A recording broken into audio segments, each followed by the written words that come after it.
كتاب أنزلناه إليك مبارك ليدبروا آياته وليتذكر أولو الألباب الحمد لله رب العالمين وصلى اللهم وسلم وبارك على نبينا محمد وعلى آله وصحبه أجمعين سورة الكهف ከዚህ በፊት በነበረው ደርስ ላይ የዙልቀርነይን ታሪክ በአጭሩ ተመልክተናል። ዙልቀርነይን መጨረሻ ላይ የተገበረው የእጁጅ ማእጁጅ መውጫ ተራራን ማሸግ ነበር። በሁለት ተራሮች መካከል በነበረው ክፍተት ነበር ወጥተው የሚያተራምሱት። አላህ Subhanahu Wa Ta'ala በፈቀደለት በሰጠው ሰበብ ምክንያት እዛ ቦታ ላይ ካሉ ሰዎች ጋር ተባብሮ በጣም ትልልቅ ቋጥኞች የሚያካክሉ ብረቶችን ደርድሮ ከድንጋዮች እንዲሁም ከቀለጥ ነሐስ ጋር አድርጎ አላህ Subhanahu Wa Ta'ala አስችሎት ገድቦባቸዋል ማለት ነው። ነገር ግን ተገድቦባቸው በያንን ገደብ ወይም ያንን ግድብ ደርምሶ ለማለፍ የሚያደርጉት ጥረት ሁሌ ቢቀጥል ነው እንዳሳለፍ ነው ነብያችን ሰለላሁ ዐለይሂ ወሰለም እንዳሉት። እንዲያውም አንድ ጊዜ ነብያችን ሰለላሁ ዐለይሂ ወሰለም በጣም ደንግጠው ወይሉል ሊልዓረብ አረቦች ወዮላቸው እያሉ መጡ። የእጁጅ እና ማእጁጅ ግድብ እኮ ይህንን የሚያህል ክፍተት ፈጠራሉና ጣታቸውን መልካች ጣታቸውና አውራ ጣታቸውን አያይዘው ክፍተት አሳዩ። ታዲያ ምንድነው ይሄ ወደ ቂያማ መቃረባችንን የሚያመለክት ያው የነብያችን ሰለላሁ ዐለይሂ ወሰለም መምጣት ከቂያማ ምልክቶች ውስጥ አንዱ ነው። የመጨረሻ ነብይ በመሆናቸው አለይሂ ሰላቱ ሰላም ይሁንና የመጨረሻ ፍጻሜ ላይ ግን ታላላቅ የሆኑ 10 የቂያማ ምልክቶች በተከታታይ እንደሚመጡ ነግሮናል። ከዛ ውስጥ አንዱ የእጁጅ ወመእጁጅ የተባሉ ፍጡራን የተገደበባቸውን ግድብ ደርምሰው ወጥተው ከህዝቡ ጋር መቀላቀላቸው። ይህንን አላህ Subhanahu Wa Ta'ala እዚህ ጋር ምን ይለናል? ወተረክና بعضهم يومئذ يموج في بعض የዛኔ እንተዋቸዋለን ከፊሉ ላይ እንዲተራመስ አንዱ ሌላው ላይ እንዲወጣ ልክ እንደ ማዕበል ማለት ነው። አንዱ ሌላው ላይ እየተተራመሰ ድብልቅልቅ እንዲሉ እናደርጋቸዋለን ይላል አላህ Subhanahu Wa Ta'ala። ይሄ እንግዲህ የእጁጅና ማእጁጅ የሚወጡበት ጊዜ ነው። ወጥተው ከህዝቡ ጋር እነሱም ራሱ በጣም ብዛት ያላቸው ስለሆኑ በጣም ደግሞ ምንም አይነት ትግስት የሌላቸው ነገሮችን ለማጥፋት በጣም ችኩል ስለሆኑ አንዱ ሌላው ላይ እየተጣጣ እየተረማመደ አንዱ ሌላውን እየረገጠ ያኒ ብዛትም ስላላቸው ማለት ነው ጉርፍ ብለው ነው የሚወጡት። ወኑፊኸ ፊሱር ከዛ ደግሞ በጥሩምባው ደግሞ ይነፋል አላህ Subhanahu Wa Ta'ala። ይሄ ደግሞ የቂያማ ክስተት ነው። እንደሚታወቀው ሁለት ጊዜ በጥሩምባ ኢስራፊል ይነፋል። አንደኛው ህዝቦች ሁሉ የሚያልቁበት ሁሉም የሚሞቱበት ሲሆን ሁለተኛው ደግሞ ሰዎች ሁሉ የሞቱ ሰዎች ማለት ነው የሚነቁበት ነው። በሚነፋ ሰዓት فجمعناهم جمعا መሰብሰብን ሰበሰብናቸው ያኒ ሁሉም የሞተ አንድም ነፍስ ሳይቀር ማለት ነው። የቤትኛው ማማማት የሞተ ሰውነቱ ደቆም ይሙት እሳት አቃጥሎትም ይሙት ባህር ውስጥም አውሬ በልቶትም አሳውጦትም ቤትኛው ሁኔታ የሞተ ሰው ካለበት አላህ Subhanahu Wa Ta'ala ያውጣውና ሕያው ያደርጓል። فجمعناهم جمعا መሰብሰብን እንሰበስባቸዋለን። ያ እውነተኛ እለት ነው። ሁሉም የሞቱ ሰዎች ሁሉ ተሰብስቦ ምድር ላይ ባሳለፉት ክስተት አላህ Subhanahu Wa Ta'ala ፊት ሆነው የሚጠየቁበትና በስራቸው የሚመነዱበት እለት ነው። وعرضنا جهنم يومئذ للكافرين عرضا جهنمንም ለካፊሮች ፊት ለፊት አጋረጥናት። ፊት ለፊት ያኒ አስፈሪነቷ በጣም ነብያችን ሰለላሁ ዐለይሂ ወሰለም እንዳሉት ጀሃነም 70 ልጓሞች ይኖሩትና እያንዳንዱ ልጓም 70,000 መላእክቶች ይዙታል። በዛም መሰረት ወደ ኋላ እየጎተቷት ጀሃነምን ነገር ግን በቃ በአስፈሪ ድምጿ የጀሃነም ሰዎችን ለመጉረስ ሁሉንም ይዛ ያኒ ለማጥፋት ሁሉንም ለማንደድ ጥረት ስታደርግ አስፈሪነቷ በዛ መልኩ ይታያል። የውመል ቂያማ الذين كانت أعينهم في غطاء عن ذكري እነዚያ ከሃዲያን የተባሉት ማለት ነው كانت أعينهم في غطاء عن ذكري ከኔ ማስታወሻ አይናቸው የተጋረደ የነበሩት ምድር ላይ ቁርአን ሲነበብባቸው የአላህ Subhanahu Wa Ta'ala ትእዛዛት የሱ ክልከላዎች የሱ ተአምራት ሲነበብባቸው ያንን ማየት ሁሉ ማይፈልጉ አይናቸውን የሚሸፍኑ وكانوا لا يستطيعون سمعا መስማት ራሱ ማይችሉ ናቸው ከመጥላታቸው የተነሳ የሚነበብባቸውን ቁርአን አይፈልጉም መስማት አይፈልጉም አላህን ፍሩ በፍጹም መስማት አይፈልጉም ጌታችሁን ታዘዙ እናንተ ፍጡር ናችሁ ፈጣሪ ያላችሁ ፈጣሪያችሁን መገዛት አለባችሁ እንደዚህ አይነት ነገር በፍጹም መስማት ማይፈልጉ ከሃዲያን ማለት ነው መስማት አይችሉም በጣም ይጠላሉ ማየትም አይፈልጉ أفحسب الذين كفروا أن يتخذوا عبادي من دون أولياء እንደዚህ አይነት ከሃዲያን ማለት ነው ያስባሉን أن يتخذوا عبادي من دون أولياء ባሮቼን ከኔ በታች የሆኑ ባሮቼን ወዳጅ አድርገው መያዝ ያስባሉን ይሄንን በመስራታቸውም ዝም የሚባሉ ማይቀጡ አላህ Subhanahu Wa Ta'ala ማይቆጣ ይመስላቸዋልና ዒባዲ የሚለው እንግዲህ ሁሉም የአላህ Subhanahu Wa Ta'ala ባሮች ስለሆኑ ነው ማንኛውም አምላኪም ተመላኪም ሁሉም አላህ የፈጠረው የሱ ባሪያ ነው ኢና አዕተድና ጀሃነመ ሊልካፊሪና ኑዙለን እኛ ጀሃነምን ለካፊሮች መስተንግዶ አድርገን አዘጋጅተናል ካፊሮች የሚገቡበት የሚወርዱበት እነሱ መቀበያ አድርገናል ይላል አላህ Subhanahu Wa Ta'ala ጀሃነምን ሲል አደገኛውን የኩፋሮች መቀጣጣያን ገደል ኢና አዕተድና ሲል ደግሞ ያኒ ሌላ ሰው ወይም ከአላህ Subhanahu Wa Ta'ala ውጪ የሆነ አካል ያዘጋጀ አይደለም አላህ Subhanahu Wa Ta'ala የፈጠረው መቀጫ ያደረገው አደገኛ የሆነ የእሳት ገደል ያንን አላህ Subhanahu Wa Ta'ala እንዳዘጋጀው በጣም ብርቱ አደገኛ ቅጣት መሆኑን ይገልጽልናል ቁል هل ننبئكم بالأخسرين أعمالا በላቸው መልእክተኛዬ ሆይ هل ننبئكم بالأخسرين أعمالا በስራቸው ከሳሪዎች የመጨረሻ የከሰሩ መናጢዎች ምን አይነት ሰዎች እንደሆኑ ልንገርህ الذين ضل سعيهم ጥራታቸው እንዳለ የከሰረ ለፋታቸው እንዳለ አመድ የሆነ في الحياة الدنيا ዱንያ ላይ የሚለፉበት يعني ማንኛውም ሰው በአላህ Subhanahu Wa Ta'ala አምኖ እስካልሆነ ድረስ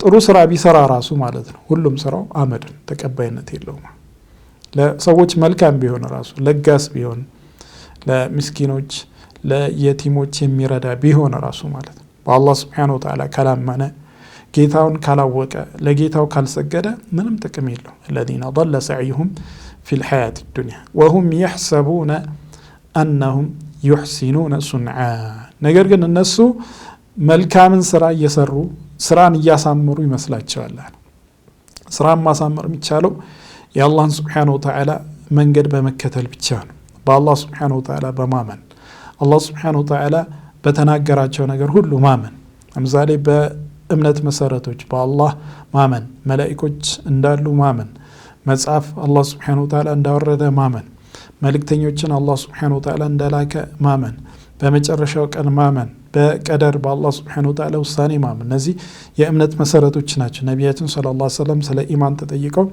አንቱሚና ቢላሂ ወመላኢከቲሂ ወኩቱቢሂ ወሩሱሊሂ واليوم الآخر وتؤمن بالقدر خيره وشره ያሉት ታዲያ በአላህ Subhanahu Wa Ta'ala ብቸኛ ፈጣሪነት በሱም ብቸኛ ተመላኪነት ያላመነ ምንም ቢሰራ ስራው ከንቱ ነው የፈለገ ጥሩ ብሎ የሚያስበው ነገር ቢሰራ እሱ ጥሩ ነው ብሎ ያስባል ስራን ያሳመረ አድርጎ ራሱን ይስላል ነገር ግን አላህ Subhanahu Wa Ta'ala ዘንድ የሚቀመጥ ምንም ነገር የለው ኡላኢከ الذين كفروا እነዚህ ማለት ከሃዲያን ናቸው ኡላኢከ الذين كفروا بآيات ربهم በጌታቸው ተአምራት በጌታቸው አንቀጾች አያት ከውኒ ወአያት الشرعي ሁለቱንም ያካታል በጌታቸው ተአምራት በጌታቸው አንቀጾች የካዱ ናቸው ወሊቃኢህ በጌታቸው መገናኘት ሞቶ መቀስቀስ አላህ Subhanahu Wa Ta'ala ፊት መቆም ዱንያ ላይ ባሳለፉት ነገር መጠየቅ የሚባለው ነገር ያላመኑ ናቸው فحبطت اعمالهم ስለዚህ ስራቸው እንዳለ ይታበሰ ስራቸው እንዳለ ባዶ ኦና ነው فحبطت أعمالهم فلا نقيم لهم يوم القيامة وزنا يوم القيامة ميزاننا نادرق الله يعني ميزان መጥፎና ጥሩ ስራ ያለው ሰው የሚደረግለት يعني ጥሩ ስራ አመዛኝ ነው ወይስ መጥፎ ስራ አመዛኝ ነው ተብሎ የመል ቂያማ እያንዳንዱ ሰው ስራ ይመዘናል ነገር ግን ከሃዲ ከሆነ ግን ምንም አይነት ሐሰናት የሚባል የለው ምንም ጥሩ ቢሰራ ምናልባት ለሰዎች ያሳለፈው መልካም ነገር ጥሩ ነገር ዱንያ ላይ ሰርቶ ከሆነ ዱንያ ላይ አላህ Subhanahu Wa Ta'ala ይከፍሏል ከዛ ውጪ አኺራ ላይ ምንም አይነት ክፍያ የለው አመድን ባዶ ባመሆኑ ምንም ሐሰናትና ሰይአት የሚባል የለው ባይሆን የሰራቸው ጥፋቶች እያንዳንዱ ተቆጥሮ እያንዳንዱ ታስቦ በእያንዳንዱ ጥፋት ይቀጣል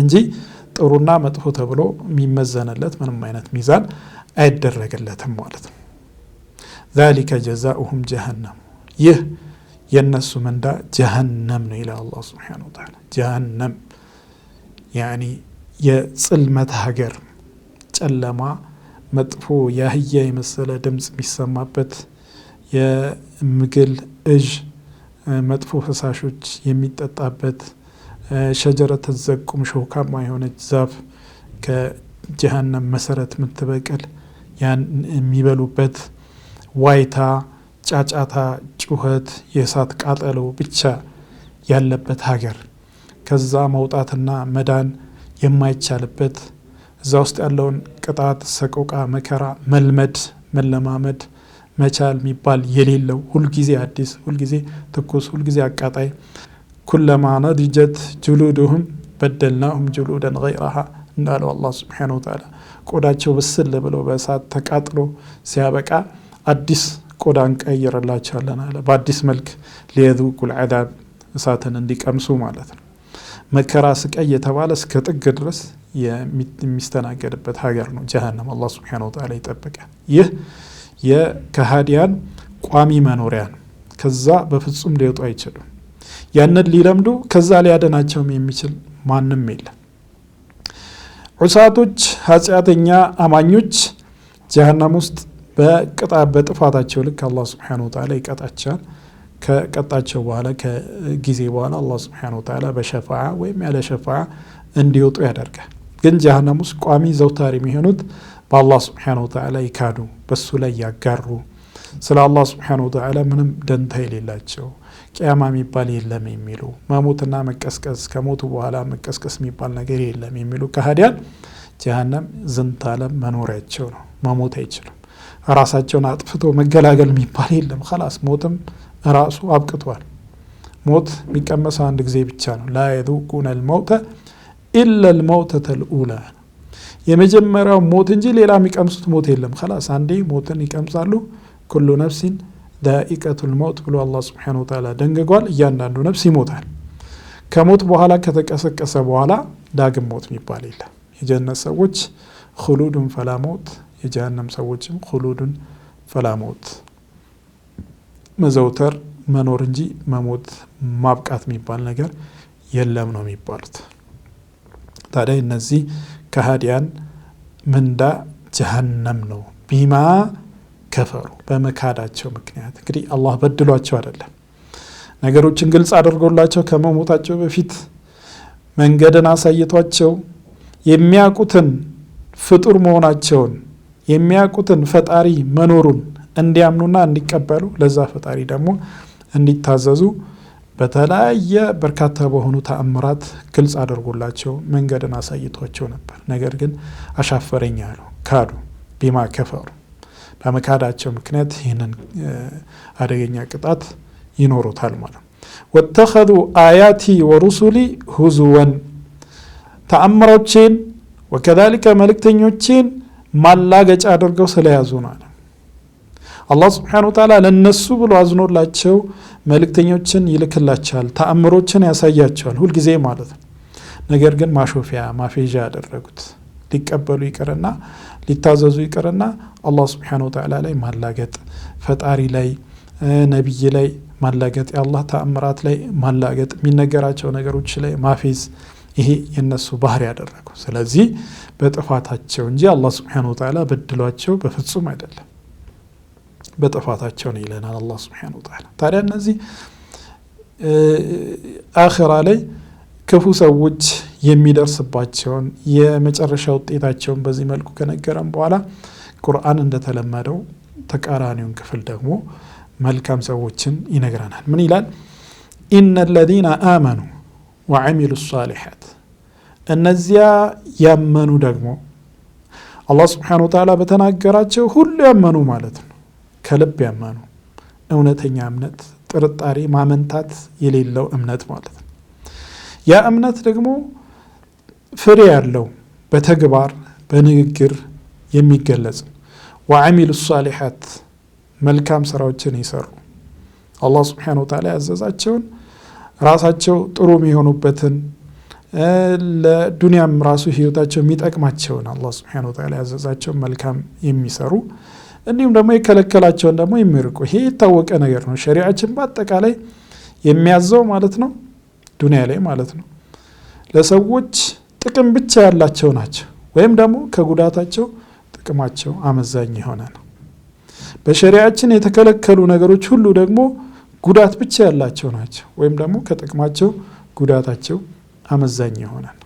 ያ ጥቅም መንፈሳዊ እንደብለው አንዳንድ ሰው እንደሚገልጹት ወይም ዲናዊ ጥቅም ሊሆን ይችላል፣ አካላዊ ጥቅም ሊሆን ይችላል፣ አእምሯዊ ጥቅም ሊሆን ይችላል፣ ማህበራዊ ጥቅም ሊሆን ይችላል። በተለያየ መልኩ ብቻ ወይ ጥቅም ብቻ ነው ወይ ጥቅሙ አመዛኝ ነው ከጉዳቱ። ጉዳቱም እንደዛው፣ ክልከላዎችም እንደዛው። የሚያስከትለው ጉዳት የአእምሮ ጉዳት ሊሆን ይችላል፣ የልብ ጉዳት ሊሆን ይችላል፣ የአካል ጉዳት ሊሆን ይችላል፣ የማህበረሰባዊ ጉዳት ሊሆን ይችላል። ማንኛውም አይነት ጉዳት ሊሆን ይችላል። ግን ከጥቅሙ ጉዳቱ አመዛኝ መሆኑ የታወቀ ጉዳይ ነው። ይህ እንግዲህ የሸሪዓን ህግጋት የተከታተለ የሚያውቀው ዑለማዎችም የበየኑት ያብራሩት ጉዳይ ነው። እያንዳንዱን ትእዛዛት እያንዳንዱን ክልከላ ብንመለከት ትእዛዛት ለሰው ልጆች ጠቃሚ ናቸው፣ ክልከላዎች ደግሞ ለሰው ልጆች ጎጂ ሆነው ነው የምናገኛቸው ማለት ነው። ታዲያ ይህንን የሚጠቅማቸውን የዱንያ ህይወታቸውን የሚያስተካክልላቸውን ስብዕናቸውን የሚያንጽላቸውን መልካም የሰሩ ሰዎች ናቸው። ነገር ግን መልካም የሚባለው ሁሉም ሰው በራሱ አእምሮ መልካምን በዝርዝር ሊያውቅ አይችልም። በጥቅሉ የሰው ልጅ ጥሩን ነገር ያውቃል፣ መጥፎን ነገር ያውቃል። ለምሳሌ ሁሉም ሰው እውነት ጥሩ መሆኑን ያውቃል፣ ውሸት መጥፎ መሆኑን ያውቃል። እንደዚህ አይነት በጥቅሉ የሚታወቁ ነገሮች አሉ። ግን በዝርዝር አላህ Subhanahu Wa Ta'ala የሚወዳቸውን ወደ ጀነት የሚወስዱ መንገዶች በዝርዝር ማወቅ ሰዎች አይችሉም። ስለዚህ ቁርአንን አወረደባቸው። ቁርአንን የሚያብራራ ደግሞ ነቢያችን ሙሐመድና አለይሂ ሰላቱ ሰላም ላከ። ከዚህ በፊት የነበሩ ኡመሞችን ነቢያት መጽሐፍ እንዳወረደላቸው ሁሉ ማለት ነው። ታዲያ መልካምን ነገር በዝርዝር ማወቅና በትክክል አላህ Subhanahu Wa Ta'ala ማስደሰት ወይም አላህ Subhanahu Wa Ta'ala የሚወደውን መስራት የሚቻለው ነቢይን በመከተል ብቻ። ለዛ ነው ዑለማዎች መልካም ስራ ሁለት መስፈርቶችን ሲያሟላ ብቻ ነው መልካም የሚባለው ይላሉ። አንደኛው ለአላህ Subhanahu Wa Ta'ala ብቻ ሲሰራ፣ የሰዎችን እይታ የሰዎችን አድናቆት ወይም የዱንያዊ ጥቅም ብቻ ተፈልጎበት ከሆነ ምንም ጥቅም የለውም። ሁለተኛው በነቢያችን ሰለላሁ ዐለይሂ ወሰለም መመሪያ ብቻ የተሰራ ሲሆን፣ በነቢያችን ሰለላሁ ዐለይሂ ወሰለም መመሪያ ያልተሰራ ስራ መልካም ነው ብለን ብናስበው ራሱ ምንድነው ተቀባይነት የለውም። ነቢያችን ሰለላሁ ዐለይሂ ወሰለም من احدث في امرنا هذا ما ليس منه فهو رد ብሏል። በዲናችን ላይ ከዲን መሰረት የሌለውን መረጃ የሌለውን ነገር አዲስን ነገር ቢፈጥር አንድ ሰው ራሱ ላይ ተመላሽ ተቀባይነት የለውም ብሏል። ኩሉ ቢድዓቲን ضلاላ፣ ቢድዓ በአጠቃላይ ጥመት ነው። ይሄ የታወቀ ጉዳይ ነው። ታዲያ ሁለቱም መስፈርት ያሟላ መልካም ስራ የሰራ ነው አላህ Subhanahu Wa Ta'ala ዘንድ የሐሰናት ሚዛኑ የሚከብድለት ማለት ነው። ኢነ الذين آمنوا وعملوا الصالحات እነዚያ ያመኑና መልካም ስራዎችን የሰሩ ሰዎች كانت لهم ለነሱ አለላቸው ጀናቱል ፊርደውስ ኑዙላ፣ የፊርደውስ ጀነቶች ለነሱ ማረፊያ፣ መስተናገጃ፣ መደሰቻ አለላቸው ይላል። ፊርደውስ ሁሉንም የጀነት ስሞች ወይም ሁሉንም ጀነቶች ሊሰየምበት የሚችል ስም ነው። ወከዛሊከ ከጀነት ከፍተኛው ደረጃ ደግሞ ፊርደውስ የሚባል ኻስ ልዩ የሆነ ደግሞ ማዕረግ አለ። ነቢያችን ሰለላሁ ዐለይሂ ወሰለም ኢዛ ሰአልቱሙላህ አልጀና ፈስአሉሁ አልፊርደውስ ብለዋል። አላህን ሱብሓነሁ ወተዓላ ጀነትን ስትለምኑ እንግዲህ ሂማችሁን ከፍ አድርጉ፣ ፍላጎታችሁን ከፍ አድርጉና ከአላህ ፊርደውስን ትልቁን ስፔሻሉን ጀነት ተማጸኑ። ፈኢነሃ አዕለል ጀና ከጀነት ሁሉ ከፍተኛው ነው። ወአውሰጡሃ ምርጡ የጀነት ደረጃ ነው። ወሰቅፉሃ ዓርሹ ረሕማን ጣሪያው የአርረሕማን ዓርሽ ነው። ወሚንሃ ተተፈጀሩ አንሃሩ ልጂናን አው ከማ ቃለ ነቢ ሰለላሁ ዐለይሂ ወሰለም የጀነት ምንጮች ሁሉ የሚመነጨው ከዛ ነው። ይሄ ስፔሻል የሆነ የጀነት ከፍተኛው ደረጃ ነውና ያንን ለምነዋል። እናም ያ ምንድነው ከፍተኛው ደረጃ ነው ማለት ነው። አላ ኩሊ ሐል ሰዎች በስራቸው በልፋታቸው ዱንያ ላይ ባሳለፉት ጥረት ልክ የጀነት ማዕረግ የሚሰጣቸው ቦታ ይኖራል ማለት ነው።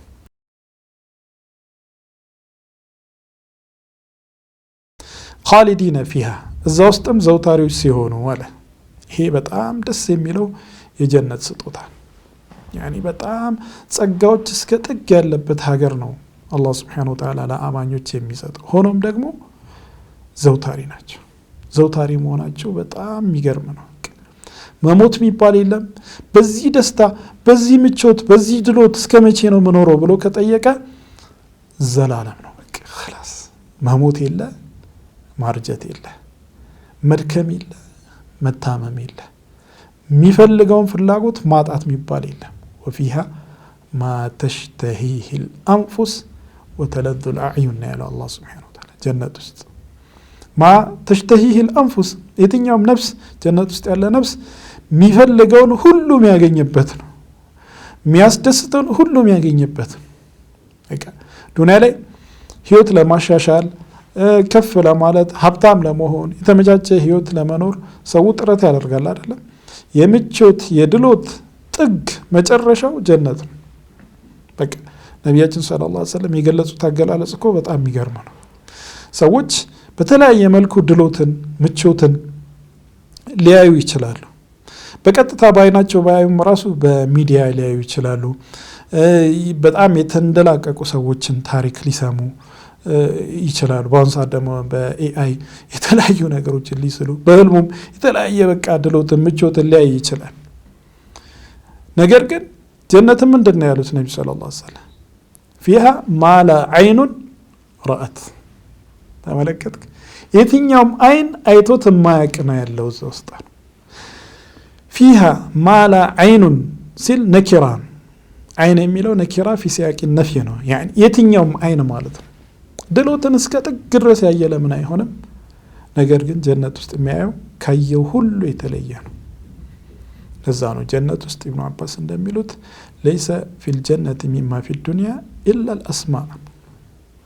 ጀነት ውስጥ እኮ ዱንያ ካሉት ነገሮች ውስጥ ስሞች ብቻ ነው ያሉት።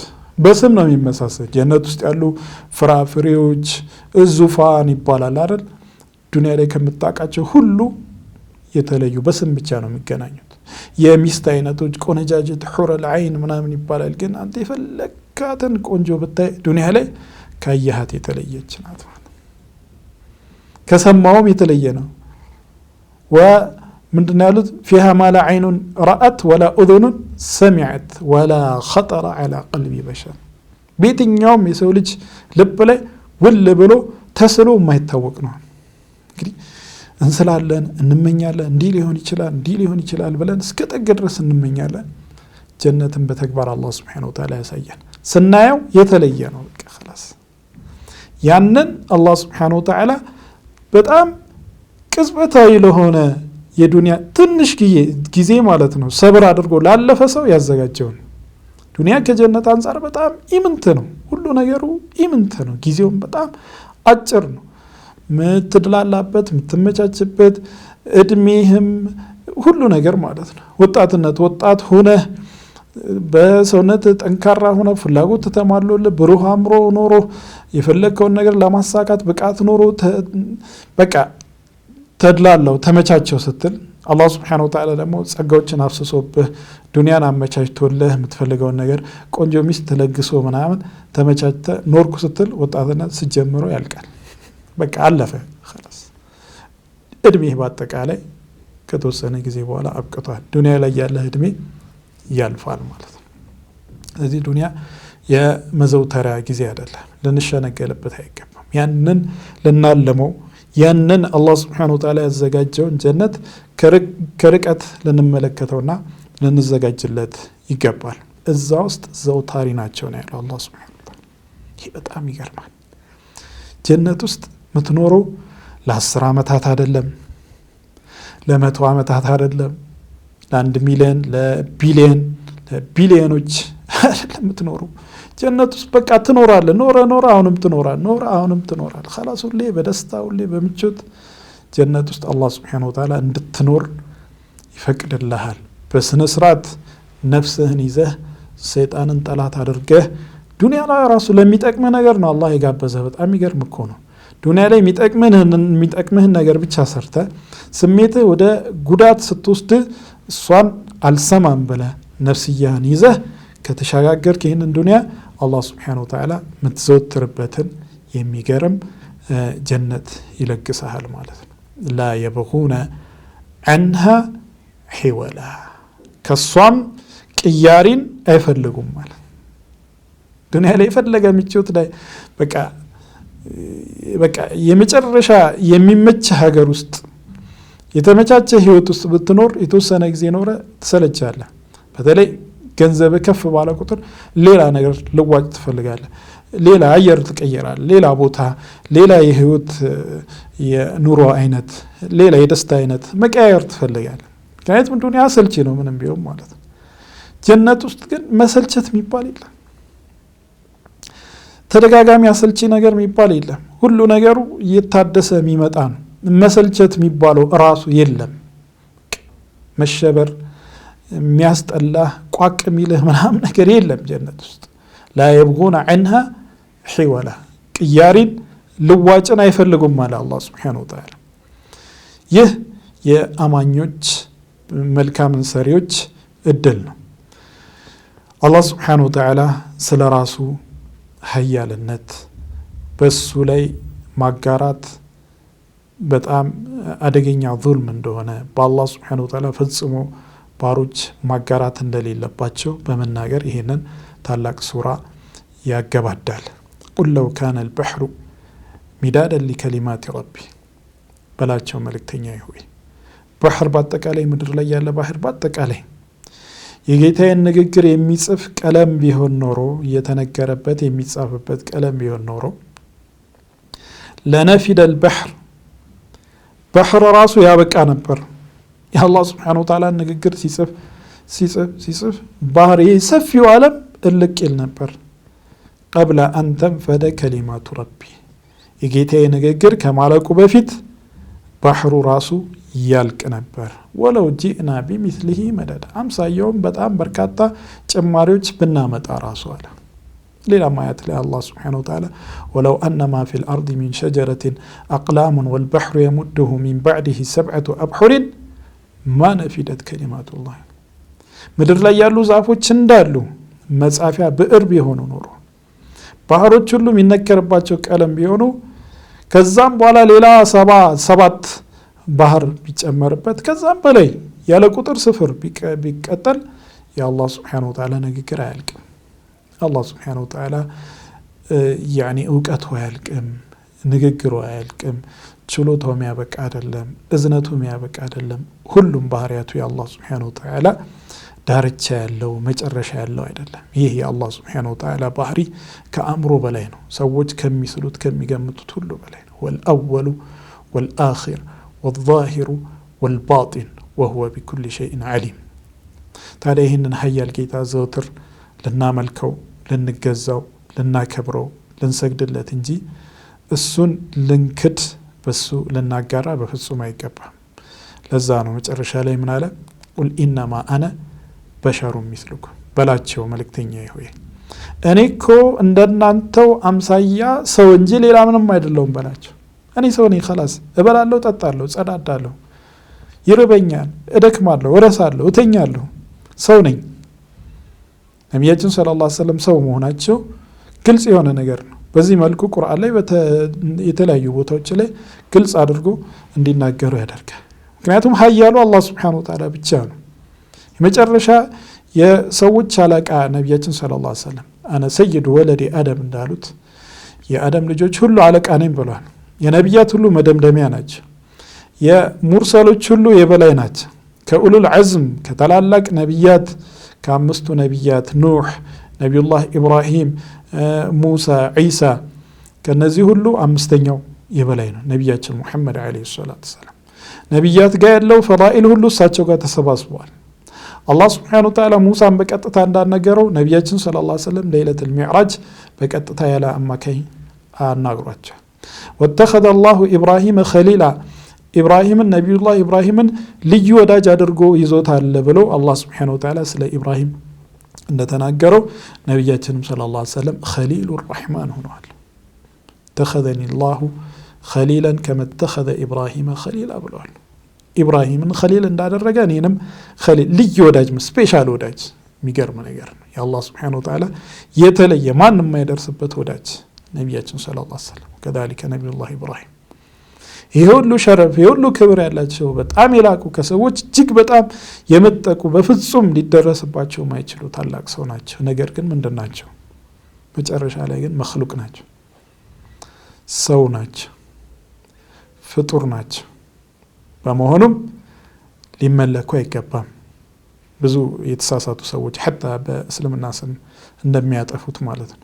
ነብያችን ሰለላሁ ዐለይሂ ወሰለም በፍጹም የሚመለኩ አይደሉም። ሊሰገድላቸው አይገባም። علم الغيب በአጠቃላይ ያቃሉ ሊባል አይገባም። ይሄ ሁሉ ጉልው ነው፣ ድንበር ማለፍ። ነብያችን ሰለላሁ ዐለይሂ ወሰለም ባሉበት ህይወት በአጠቃላይ የተዋጉት የአላህ Subhanahu Wa Ta'ala ብቸኝነት ያወጁበት ቁርአን ይሄው እንደሚገልጽልን ግልጽ የሆነ ቋንቋን ነብያችን ሰለላሁ ዐለይሂ ወሰለም ሲደጋግሙ ሲያስተምሩ የኖሩለት ጉዳይ ነው። የተውሂድ የላ ኢላሃ ኢላላህ ጉዳይ ማለት ነው። እኔ እንደናንተው አምሳያ ሰው ነኝ በላቸው። ዩሃ ኢለየ ወህይ ይወርድልኛል ከአላህ Subhanahu Wa Ta'ala መልእክት ማለት ነው። ፈጣን ስውር መልእክት ወደ ነብያት የሚያስተላልፈው መልእክት ነው ወህይ የሚባለው። በዚህ ላይ ያሉ ወህይ ይወርድላቸዋል። ያው ከሌሎች ነብያት የተለዩ ተደርገዋል። የነብያት መደምደሚያ ተደርገዋል። ይሄ ሸረፋቸው ክብራቸው ያለ ነው። ይሁንና ግን አይመለኩም፣ አይሰገድላቸው። እነሱን እሳቸው መለመን ከችግር ያወጡኛል፣ ከጀሃነም እጄን ይዘው ያወጡኛል ምናምን የሚባል ነገር ይሄ በእስልምና የረገጠው የቀበረው የጃሂልያ እምነት ነው እንጂ እስልምና ላይ እንዲህ አይነት ነገር የለም። አላህን Subhanahu Wa Ta'ala ብቻ ማምለክ፣ ነብያችን ሰለላሁ ዐለይሂ ወሰለም ብቻ መከተል። ዩሃ ኢለይ ወህይ ይወርድልኛል ብለው የወህይን አስኳል መሰረት ነው እዚች ጋር እንዲያስቀምጡ አላህ Subhanahu Wa Ta'ala ያዘዛቸው። ዩሃ ኢለየ አነማ ኢላሁኩም ኢላሁን ዋሂድ የናንተ አምላክ እኮ አንድ ብቻ አምላክ ነው የሚል ወህይ መልእክት ወደ እኔ ይወርድልኛል። ይሄ የወህይ መሰረት ነው። خلاص አላህ Subhanahu Wa Ta'ala በመሰረታዊነት ሊያጸድቀው የሰዎች ልቦና ላይ ሊያፈተው ሊተክለውና የእምነታቸው መሰረት እንዲሆን የሚፈለግ አስኳል የእምነት መሰረት ተውሂድ አላህ Subhanahu Wa Ta'ala ብቻ ነው የሚመለከው። መመለክ ያለበት እሱ ብቻ ነው። ከሱ ውጪ የሚመለክ ሁሉ ባጢል ነው፣ ሐሰት ነው የሚለው ማለት ነው። فمن كان يرجو لقاء ربه የጌታውን መልካም ግንኙነት የሚፈልግ አላህ Subhanahu Wa Ta'ala በመልካም ማግኘት የሚፈልግ يوم القيامة فليعمل عملا صالحا شرط ነው። ቁጭ ብሎ ተኝቶ ከአላህ Subhanahu Wa Ta'ala ተቃርኖ ከነብያት ተቃርኖ ቁርአንን ተቃርኖ አይደለም። ከአላህ Subhanahu Wa Ta'ala ጋር በጥሩ ሁኔታ መገናኘት የፈለገ ፈል ያዕመል ይስራ። ለስራ ነው የተፈጠርነው እኛ ልናንቀላፋ አይደለም። ምን ሰራው ደግሞ በተሰጠን መመሪያ መሰረት ነው። በራሳችን ስሜት በራሳችን ፍላጎት አይደለም። فليعمل من فليعمل عملا صالحا መልካምን አላህና መልእክተኛ ያዘዙትን ጥሩን ነገር ይፈጽም። ولا يشرك በፍጹም እንዳይጋራ بعبادة ربه በጌታው አምልኮ ላይ أحدا አንድንም ፍጡር أحد ነኪራ ፊ ሲያቅ ነፊ ይባላል። ይህም ራሱ አሐድ የሚለው ሁሉንም ከአላህ ውጭ ያለውን የሚያካትት ነው። በአላህ አምልኮ ነቢይን አያጋራ፣ ወለው ነቢያችን ሙሐመድ ዓለይሂ ሰላቱ ወሰላም ቢሆኑ መላይካን አያጋራ፣ ወልይን አያጋራ፣ መሻይኾችን አያጋራ፣ አጋንንትን አያጋራ፣ ግዑዝ ነገራትን አያጋራ። ሁሉንም የሚያካትት ቃል አንድ አረፍተ ነገር ሆኖ ወላ ዩሽሪክ ቢዒባደቲ ረቢሂ አሐዳ ሆኖ ምንድነው ሁሉንም ፍጡራን የሚያካትት ማንኛውንም ፍጡር ከአላህ ጋር በሱ አምልኮ እንዳያጋራ፣ ለአላህ የሚሰግደው ለሱ ብቻ፣ ለአላህ የሚያደርገውን ተማጽኖ ለሱ ብቻ፣ ለአላህ ብቻ የሚገባውን ፍራቻ ለሱ ብቻ፣ በአላህ ስብሓነሁ ወተዓላ መመካትን ለአላህ ስብሓነሁ ወተዓላ ብቻ ማድረግ፣ የልብ ዒባዳ ለአላህ ብቻ፣ የምላስ ዒባዳ ለአላህ፣ የአካል ዒባዳ ለአላህ፣ ያንዳንዷን ዒባዳ ለአላህ ስብሓነሁ ወተዓላ ብቻ ያድርግ። ይህንን መስፈርት ሲያሟላ ብቻ ነው አላህን ስብሓነሁ ወተዓላ በመልካም ሊያገኝ የሚችለው። ስለዚህ አላህ ስብሓነሁ ወተዓላ ፈተናውን ከነመልሱ ግልጽ አድርጎ አስቀምጦልናል ምድር ላይ። ያንን ማለፍ ምንችለው አላህ ስብሓነሁ ወተዓላ የሰጠንን መመሪያ በመከተል ብቻ ነው። ስግደታችን ለሱ ብቻ፣ ልመና፣ ፍራቻ፣ ክጀላ ሁሉንም ዝናብ አዝንቡልኝ፣ ልጅ ስጡኝ፣ ከመከራ አውጡኝ፣ ከደረሰብኝ ችግር አውጡኝ ምናምን ብለን የምንማጸነው ማንም አካል ሊኖር አይገባም። ያ ከሆነ መሰረታችን ፉርሽ ነው ማለት ነው። አላህ ስብሓነሁ ወተዓላ ብቻ ነው የሚለመነው፣ ለሱ ብቻ ነው የሚሰገደው። የአምልኮ ፍራቻ ለሱ ብቻ ነው፣ የአምልኮ ተማጽኖ ለሱ ብቻ ነው። ሁሉም አምልኮዊ ተግባሮች ለአላህ ስብሓነሁ ወተዓላ ብቻ መደረግ አለባቸው ነው። ታዲያ ይህ ሱራ መደምደሚያው እንዲሁም መጀመሪያው ተውሂድን መሰረት አድርጓል ማለት ነው። በመካከልም ለዛ አስሐቡል ከህፍ የተናገሩትን አይተናል። በእያንዳንዱ አጋጣሚዎች አላህ ስብሓነሁ ወተዓላ ብቻ እንዲመለክ የሚጠራ ነው፣ የሚጋብዝ። ይህ የሌሎችም ሱራዎች መልእክት ነው። ለዛ ነው ቁርአን ሁሉም በተውሂድ ዙሪያ ነው የሚባለው። አላህ ስብሓነሁ ወተዓላ ብቻ እንዲመለክ ነው የሚፈለገው ማለት ነው። ይህ ሱራ እንግዲህ በተቻለን አቅም ለመዳሰስ ለማየት ሞክረናል። ከዚህ ከሌሎችም ከአላህ ስብሓነሁ ወተዓላ ንግግር በጣም በርካታ ቁም ነገሮችን መውሰድና ራሳችንን ማነጽ፣ ከአላህ ስብሓነሁ ወተዓላ ጋር ያለንን ግንኙነት ማሳመር እንችላለን በአላህ ስብሓነሁ ወተዓላ ፍቃድ። ስለዚህ ለቁርአን ትኩረት መስጠት፣ ቁርአንን ተደቡር ማድረግ፣ ጌታችን ስለምን እየነገረን ነው፣ ከነገረን ታሪክ ወይም ከአዘዘን ትእዛዝ ከዚህ ውስጥ የምንወስደው ምንድን ነው ቁም ነገር፣ ተአሙል ማድረግ ማለት ነው። ያኒ የእውቀት አቅማችን ትንሽ ስለሆነ በአጭር ጊዜ የዳሰስ ነው ስለሆነ እንጂ ሱረቱል ከህፍ ራሱ በጣም በረዥሙ ሊተነተን የሚችል በጣም ብዙ ሚስጥሮች፣ በጣም ብዙ እውቀቶች ሊውጣጣበት የሚችል ነው። ሌሎች በርካታ ሱራዎች 114 ሱራ አለ ቁርአን ላይ ማለት ነው። አንዱ አጭር፣ ሌላው ረዥም፣ አንዱ አህካም ላይ የሚያጠነጥን፣ ሌላው ታሪክ ላይ፣ ሌላው አቂዳ ላይ የሚያጠነጥን፣ በእያንዳንዱ መስክ ማለት ነው አላህ ስብሓነሁ ወተዓላ ይመግበናል፣ ልባችንን ይረዝቀዋል ማለት ነው። ስለዚህ በቁርአን ራሳችንን ልናሳድግ፣ ልባችንን ልናጠራ፣ ከአላህ ስብሓነሁ ወተዓላ ጋር ያለንን ግንኙነት ልናጠናክርበት ይገባል። አላህ ስብሓነሁ ወተዓላ ለመልካም ነገሮች ሁሉ ይወፍቀን። የእሱን ቁርአን በሚገባ የምንረዳ ተደቡር የምናደርግ ምንሰራበት ያደርገን። ከኛም አልፈን ለሌላው የቁርአንን ሚስጥር ማካፈል ምንችል፣ ቁርአንን ማስረዳትና ማስተማር የምንችል ያደርገን። ወሰለላሁ ወሰሊም ወባሪክ ዐላ ነቢይና ሙሐመድ ወዐላ አሊሂ ወሰሕቢሂ አጅመዒን። ወሰላሙ ዐለይኩም ወረሕመቱላሂ ወበረካቱሁ።